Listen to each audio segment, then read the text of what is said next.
नमस्कार, sports can के आज के अंक में आप सभी का स्वागत है। खेल जगत की तमाम खबरों के साथ मैं शक्ति सिंह और श्रोताओं, इन खबरों पे विस्तार से चर्चा के लिए आज हमारे साथ मौजूद हैं वरिष्ठ खेल विशेषज्ञ जी राजा रमन। आपका स्वागत है। थैंक यू शक्ति। सबसे पहले नजर डालते हैं आज की स्पोर्ट्स हेडलाइंस पर। भारत स्क्वाश विश्व कप 2025 के फाइनल में पहुंचा, सेमीफाइनल में मिस्र पर दर्ज की जीत। एशियाई युवा पैरा खेलों में 19 स्वर्ण समेत कुल 56 पदकों के साथ भारतीय खिलाड़ियों का शानदार प्रदर्शन। उन्नति हुड्डा और ईशा रानी बरुआ ओडिशा मास्टर्स बैडमिंटन के महिला सिंगल्स तथा किरण जॉर्ज पुरुष सिंगल्स के फाइनल में। भारत और दक्षिण अफ्रीका के बीच तीसरा T20 क्रिकेट मुकाबला कल धर्मशाला में और छत्तीसगढ़ में बस्तर ओलंपिक खेल आज संपन्न हुए।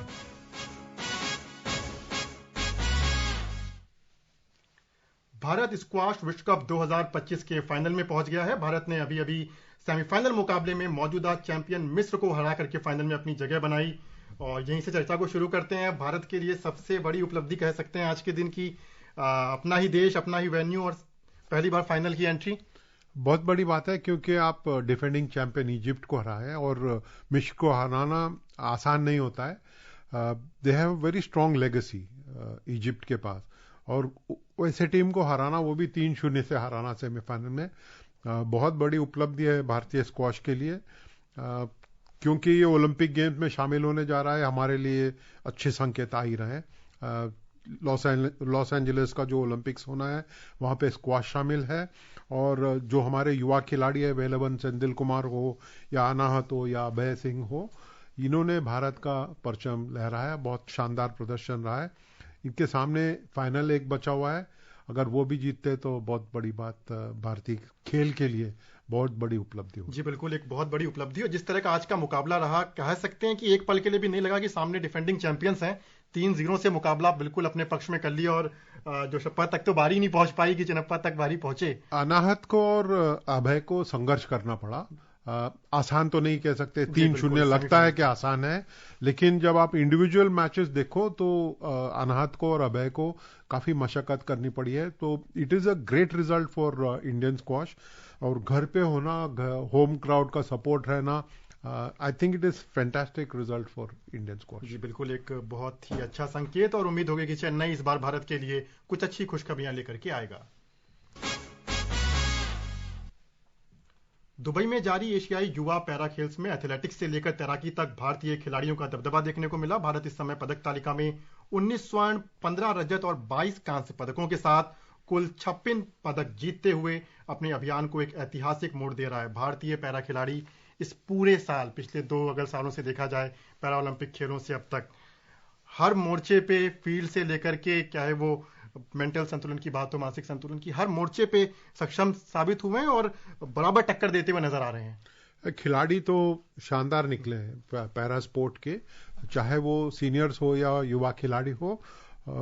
बहुत ही अच्छा प्रदर्शन करते हुए वो अपना हुनर का नमूना पेश कर रहे हैं। लेकिन श्रेय जाता है भारतीय सरकार को, जिस तरीके से पैरा स्पोर्ट को सपोर्ट किया है। गांधीनगर का पूरा एनसीओई डेडिकेटेड है पैरा स्पोर्ट के लिए, और वहां पे जो स्पेशलाइज्ड ट्रेनिंग मिलता है, चाहे कई खेलों का, चाहे वो एथलेटिक्स हो या स्विमिंग हो, और फिर वहां से उठकर आना, वहां चल के आप एशियन पैरा गेम्स में, यूथ गेम्स में आप अपना दबदबा रखना, I think it is wonderful for Indian sport. जी बिल्कुल, एक बहुत अच्छा संकेत है। और जिस तरह से पूरी प्रतियोगिता रही, हालांकि भारत अभी 7वें नंबर पर है पदक तालिका में, लेकिन लगातार रोज पदकों का सिलसिला जारी है।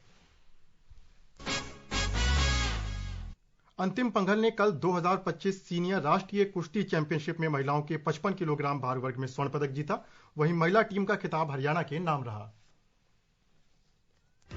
2 बार की विश्व चैंपियनशिप विजेता अंतिम पंघल ने 53 किलोग्राम भार वर्ग के बाद अब 55 किलोग्राम भार वर्ग में भी अपना शानदार प्रदर्शन जारी रखते हुए सीनियर राष्ट्रीय कुश्ती चैंपियनशिप में स्वर्ण पदक जीता। अंतिम रेलवे खेल संवर्धन बोर्ड का प्रतिनिधित्व कर रही है। अंतिम के अलावा मनीषा ने 57 किलोग्राम और निशा दहिया ने 68 किलोग्राम भार वर्ग में स्वर्ण पदक अपने नाम किया। प्रिया मलिक को 76 किलोग्राम वर्ग के फाइनल में हरियाणा की ज्योति बेरवाल से हारने के बाद रजत पदक से संतोष करना पड़ा। वहीं राजस्थान की अंजलि 53 किलोग्राम वर्ग में, जबकि हरियाणा की रजनीता 59 किलोग्राम वर्ग में शीर्ष पर रही। हरियाणा की पुलकित ने 65 किलोग्राम वर्ग में, जबकि सेना खेल संवर्धन बोर्ड की दीक्षा ने 72 किलोग्राम वर्ग में स्वर्ण पदक जीता। हरियाणा ने 190 अंकों के साथ महिला टीम खिताब अपने नाम किया। RSPB दूसरे और दिल्ली ने तीसरा स्थान हासिल किया। Vaishnavi, sports scan. इस वर्ष का अंतर्राष्ट्रीय कैलेंडर लगभग अपनी प्रतियोगिताएं पूरी कर चुका है और आज के कुछ कह सकते हैं कि राष्ट्रीय चरण बचे हुए हैं, जहां पे खिलाड़ी अपने लिए एक अच्छी अंत लेकर के जाना चाहेंगे इस साल का। बिल्कुल, और क्योंकि अगले साल एशियन गेम्स होने हैं, सबसे बड़ा शायद खिताब वो ही होगा खिलाड़ियों के लिए। They want to win the gold medal for India in the Asian Games, और फिर विश्व चैंपियनशिप तो होगा ही। ये दो बड़े प्रोग्राम्स हैं इनके लिए, और अच्छी बात यह है कि विनेश फोगाट जैसे खिलाड़ी अपना नाम वापस ला रही है खेल में। हालांकि यहाँ पे जो नेशनल अभी संपन्न हुए उसमें अंतिम फोगाट का नाम सबसे आगे आता है। She is been through some tough times, और वापस आकर दोबारा जीतना चैंपियनशिप और राष्ट्रीय खिताब जीतना अच्छी बात है अंतिम के लिए। लेकिन मैं ये कहना चाहूंगा कि हरियाणा और रेलवेज के सिवाय तीसरा टीम नजर नहीं आता है। थोड़ा सा और अगर बाकी प्रदेशों में कुश्ती का, अगर खास करके महिला कुश्ती का अगर प्रोत्साहन मिले बाकी स्टेट्स में, तो भारत के लिए और अच्छी बात हो सकती है। जी बिल्कुल, हमने यहाँ पे भी देखा कि पहले नंबर पर हरियाणा रहा, उसके बाद रेलवे है और फिर तीसरे में दिल्ली है, जहां से अधिकांश वही खिलाड़ी आ रहे हैं जो हरियाणा में स्थान नहीं बना पाते। रेलवेज में भी यही हाल है। रेलवेज में भी कई सारे खिलाड़ी हरियाणा के होंगे या यूपी के होंगे, लेकिन हम चाहते हैं कि और भी प्रदेश में, जैसे राजस्थान हो, पंजाब हो, या फिर तमिलनाडु हो, केरला हो, वहां से भी कुछ खिलाड़ी उभर कर आए। Maharashtra, which is used to be a stronghold of wrestling especially in men, वहां से भी महिला खिलाड़ी आए और फिर भारत का नाम रोशन करें हमारे लिए, और क्या अच्छी बात हो सकती है।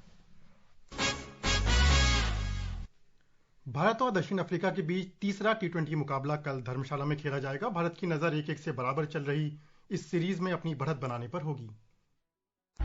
कल बर्फ की चादर से ढकी धौलाधार की पहाड़ियों के बीच स्थित जब भारतीय team Himachal Pradesh cricket association के मैदान पर उतरेगी तो सरगर्मी कुछ अलग ही होगी। सबकी नजर दूसरे T20 मैच में मिली सीख और शुभमन गिल के बल्ले पर होगी, क्योंकि संजू सैमसन के स्थान पर प्लेइंग 11 में आए गिल का बल्ला दर्शकों के मन को शुभ संकेत नहीं दे सका है, क्योंकि यहाँ से T20 विश्व कप में महज 8 मुकाबले और बचे हैं और टीम को ओपनिंग से लेकर हर क्रम तक सबसे पुख्ता विकल्प को तलाशने का दबाव है। धर्मशाला की ठंड और स्थितियां भारत के लिए अनुकूल साबित हो सकती हैं, लेकिन क्विंटन डिकॉक की लय और कप्तान Aiden Markram, Dewald Brevis, Donovan Ferreira, David Miller और हरफन मौला यानसन की मौजूदगी ने मेहमान टीम की बल्लेबाजी को और घातक बना दिया है। ऐसे में कल का मुकाबला किस टीम को बढ़त बनाने का मौका देता है, यह देखना रोचक होगा। विशेष शुक्ला, स्पोर्ट्स स्कैन।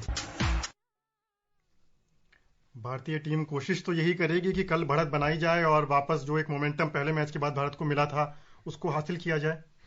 बहुत जरूरी है, क्योंकि श्रृंखला 5 मैच का है। ये हार जाते हैं तो फिर दबाव बनता है कि जो चौथा मैच होगा वो बचाना पड़ेगा। तो जो भी टीम जीतेगी कल, वो it will head into the next match with an advantage. लेकिन बड़ी बात यह है कि शुभमन गिल और कप्तान सूर्य कुमार यादव, इन पे नजरें सबकी होंगी, क्योंकि इनसे रन बन नहीं रहे अभी। लगातार सिंगल डिजिट या छोटे स्कोर हो रहे हैं। तो जब आपके दो बड़े खिलाड़ी जो डिपेंडेबल बैट्समैन हो वो रन नहीं बनाते हैं तो थोड़ा सा चिंता का विषय हो जाता है भारत के लिए।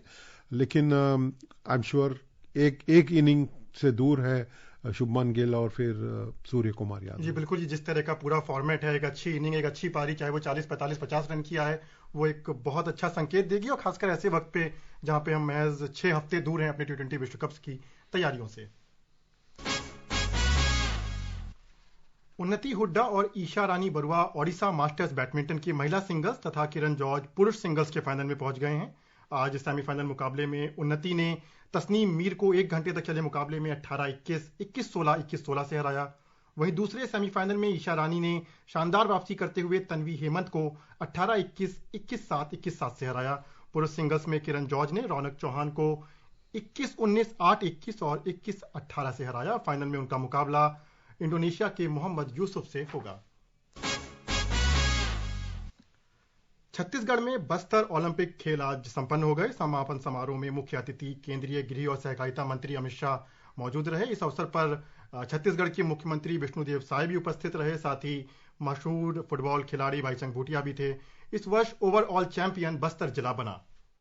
बस्तर ओलंपिक के अंतिम चरण के तहत हुई संभाग स्तरीय प्रतियोगिताओं में 3,500 खिलाड़ियों ने विभिन्न प्रतिस्पर्धाओं में भाग लिया। इनमें 700 से अधिक आत्मसमर्पित नक्सली भी शामिल थे। केंद्रीय गृह मंत्री अमित शाह ने समापन समारोह को संबोधित करते हुए कहा कि इन आत्मसमर्पित नक्सली खिलाड़ियों ने पूरे देश के सामने उदाहरण प्रस्तुत किया है। श्री शाह ने कहा कि सरकार द्वारा ऐसे प्रबंध किए जा रहे हैं कि आने वाले कॉमनवेल्थ गेम्स और ओलंपिक में बस्तर के खिलाड़ी भी अपनी प्रतिभा का प्रदर्शन कर सकें। आज यहाँ पर बस्तर ओलंपिक 2025 में आपकी प्रतिभाओं को पहचानने के लिए स्पोर्ट्स अथॉरिटी ऑफ इंडिया से अधिकारियों की एक टीम आई। आपकी प्रतिभाओं को पहचान कर आने वाले कॉमनवेल्थ और 36 में भारत में होने वाले ओलंपिक में मेरे बस्तर के खिलाड़ी खिले, वहां तक ले जाने की व्यवस्था हमारी सरकार ने की है।